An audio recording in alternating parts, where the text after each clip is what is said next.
Hello दोस्तों, welcome back my channel guys. आ चुके हैं और एक नॉलेजेबल वीडियो के ऊपर रिएक्शन लेकर SU-57 को लेकर ना कुछ अपडेट निकल रहा है। अब ऐसा क्या निकल रहा है वो तो हम लोग को वीडियो देखने के बाद ही पता चलेगा। अल्फा डिफेंस का वीडियो आप लोग को ओरिजिनल लिंक मिल जाएगा इन द डिस्क्रिप्शन और एंड तक देखना, बहुत ही इन्फॉर्मेटिव होने वाला है। अच्छा लगे तो चैनल को भी सब्सक्राइब कर लेना। So let's start this video. आप देख रहे हैं अल्फा डिफेंस हिंदी में आपका स्वागत है। आज के इस वीडियो में हम लोग बात करने वाले हैं SU-57 के बारे में। ये फाइटर जेट जो अभी आप अपनी स्क्रीन के ऊपर देख रहे हैं, ये एक Russian 5th generation fighter jet है और एरो इंडिया के लिए ये भारत पहुंच चुका है।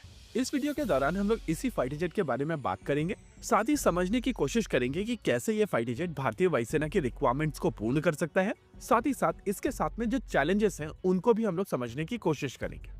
एक पॉइंट ऑफ टाइम पर भारत और रशिया मिलकर इस फाइटर जेट को प्रोड्यूस करने वाले थे और इनिशियली भारत इस प्रोग्राम के को डेवलपमेंट में इन्वॉल्व था। साल 2018 के आसपास भारतीय वायुसेना की तरफ से इस प्रोग्राम से अपने आप को अलग कर लिया गया था, क्योंकि रशिया में जो प्रोटोटाइप डेवलप किया गया था वो भारतीय वायुसेना की रिक्वायरमेंट्स को पूर्ण नहीं कर रहा था और रशिया की तरफ से भारत को बहुत ज्यादा टेक्नोलॉजी ट्रांसफर भी नहीं की जा रही थी। इनफैक्ट भारतीय वायुसेना की जो टीम रशिया गई थी इस प्रोटोटाइप को समझने के लिए, उनको इस फाइटर जेट के करीब भी नहीं पहुंचने दिया गया था। हालांकि तब से अब तक बहुत सारी चीजें बदल चुकी हैं और रशिया की लगातार कोशिशों के बावजूद इस फाइटर जेट को बहुत ज्यादा एक्सपोर्ट ऑर्डर्स नहीं मिले हैं। इनफैक्ट अभी तक केवल अल्जीरिया की तरफ से ही इस फाइटर जेट को ऑर्डर किया गया है और इसी वजह से अगर भारतीय वायुसेना की तरफ से इस फाइटर जेट को लेकर इंटरेस्ट दिखाया जाता है तो एक्चुअली इस फाइटर जेट को एक नई लाइफ मिलेगी और रशिया उस ऑर्डर के बेसिस पर ट्रू सेंस में इस फाइटर जेट को मास प्रोड्यूस कर पाएगा। चलिए, ये तो हुआ रशियन एंगल। आइए आप समझ लेते हैं भारतीय वायुसेना के एंगल को। इस समय भारतीय वायुसेना की स्क्वाड्रन स्ट्रेंथ हिस्टोरिक लो पर है और आज की तारीख में भारतीय वायुसेना के पास में 31 स्क्वाड्रन्स में फाइटर जेट्स हैं। इन 31 में से 2 स्क्वाड्रन्स अगले साल रिटायर हो जाएंगी और उस हिसाब से भारतीय वायुसेना के पास में 29 स्क्वाड्रन्स में फाइटर जेट्स रहेंगे। जीई की तरफ से की जा रही डिले के चलते भारतीय वायुसेना के लिए बनाए जाने वाले LCA तेजस मार्क 1A प्रोग्राम अपनी शेड्यूल टाइमलाइन से काफी पीछे चल रहा है और भारत के लगभग सभी फ्यूचरिस्टिक फाइटर जेट्स के लिए यूज किए जाने वाला GF414 इंजन को लेकर भी अभी चीजें क्लियर नहीं हुई हैं। इनफैक्ट अभी रिपोर्ट्स निकल कर आ रही हैं कि यूएस की तरफ से इसका प्राइस एस्केलेट किया गया है और नेगोशिएशन आगे चलकर अटक सकता है। ऐसे में भारतीय वायुसेना की रिक्वायरमेंट को एड्रेस करने के लिए भारतीय वायुसेना को कुछ नंबर में एक एडिशनल फाइटर जेट बाहर से इंपोर्ट करना पड़ सकता है और इस इंपोर्ट को लेकर अलग अलग एनालिस्ट अलग अलग फाइटर जेट्स का नाम लेते रहते हैं। कुछ लोगों की तरफ से रफाल का नाम लिया जाता है, कुछ लोगों की तरफ से F-35 लाइटनिंग 2 का नाम लिया जाता है और कुछ लोगों की तरफ से SU-57 का नाम लिया जाता है।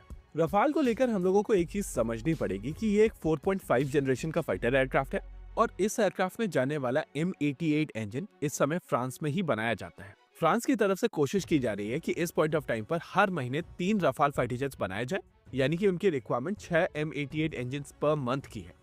वैसे अभी ये रिक्वायरमेंट पूर्ण नहीं हो रही है, लेकिन अगर हम लोग अज्यूम कर ले कि साफरान ये 6 इंजन पर मंथ डिलीवर कर पाएगा तो भी रफाल के जिस तरीके के ऑर्डर्स हैं उस हिसाब से साल 2030 से लेकर 32 तक जाकर ये ऑर्डर्स कंप्लीट होंगे। वैसे कई एनालिस्ट की तरफ से ये भी कहा जाता है कि भारतीय वायुसेना के लिए बनाए जाने वाले रफाल फाइटर जेट भारत में बनाए जा सकते हैं और उस हिसाब से फ्रांस में जो प्रोडक्शन रेट है उसका यहाँ पर कोई इम्पैक्ट होना नहीं चाहिए। देखिए, आपको यहाँ पर एक चीज समझनी पड़ेगी कि अनटिल अनलेस भारत में M88 इंजन बनने लगे, वो भी स्क्रैच से, तो ही ये फाइटर जेट भारतीय वायुसेना को भारत से मिल पाएंगे और अगर ऐसा नहीं होता है तो आपको काफी हद तक फ्रांस की असेंबली लाइंस के ऊपर डिपेंड होना पड़ेगा, जो साल 2030 से 32 तक लॉक्ड है। F-35 को लेकर 2 दिन पहले हम लोग बातचीत कर चुके हैं और उस वीडियो का लिंक आपको आई बटन में मिल जाएगा। लेकिन अगर SU-57 की बात की जाए तो इस फाइटर जेट के कुछ पॉजिटिव्स हैं और कुछ नेगेटिव्स हैं।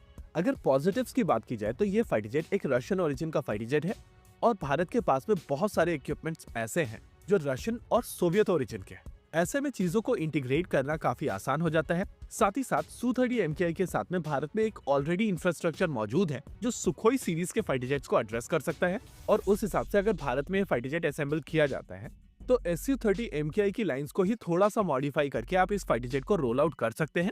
लेकिन अगर नेगेटिव्स की बात की जाए तो रशियन इंजन्स के साथ में जो परेशानियां हैं वो सभी को पता है। साथ ही साथ इस फाइटर जेट के लिए जो इंजन बनाया जा रहा था, यानी कि AL-51 इंजन, वो अभी तक फुल स्विंग प्रोडक्शन में नहीं गया है। इसके अलावा रशियन इलेक्ट्रॉनिक्स और एवियोनिक्स को लेकर भारतीय वायुसेना की परेशानियां काफी पहले से हम सभी को पता है और कहीं न कहीं वही कारण था कि भारतीय वायुसेना की तरफ से Su-30 MKI में इजराइल और फ्रेंच ओरिजिन के सिस्टम्स का प्रयोग किया गया था।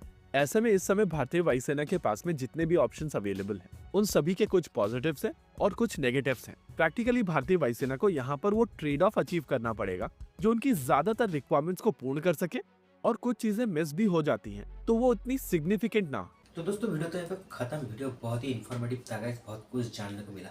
अब ये जो SU-57 है ये हमारे एरो इंडिया का जो शो होने वाला है उसके लिए आ चुका है, और F-35 भी आने वाला था, मगर कुछ दिन पहले एक न्यूज़ निकल कर भी आया था कि अमेरिका ना F-35 को नहीं भेजने वाला है।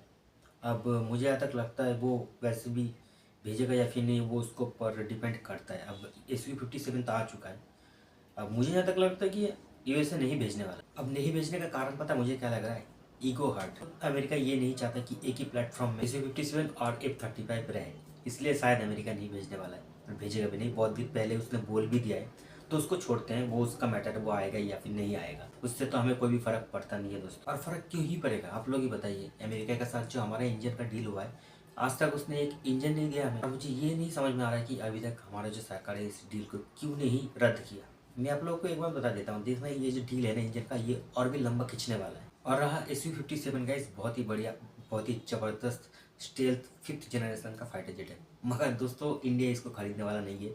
आप लोग ये मत सोच लेना कि हमारा इंडिया SU-57 को खरीद लेगा, क्योंकि दोस्तों कुछ दिन पहले जो MRF डील है उसमें कुछ बदलाव किया गया है, और उस डील के अंदर ना अमेरिका और रशिया का पत्ता कट चुका है पूरा। तो F-35 या फिर सुपर हॉर्नेट या फिर SU-57 तो गया। तो मुझे नहीं लगता है कि इंडिया किसी बाहर के कंट्री से स्टेल्थ फाइटर जेट खरीदने वाला है, क्योंकि हम हमारा खुद का इनकम के ऊपर काम कर रहे हैं। तो दूसरे या फिर तीसरे किसी भी कंट्री से खरीदने का कोई सवाल ही नहीं होता। ओवरऑल दोस्तों वीडियो बहुत ही जबरदस्त था, आप लोग का राय कमेंट में जाकर बताना जरूर।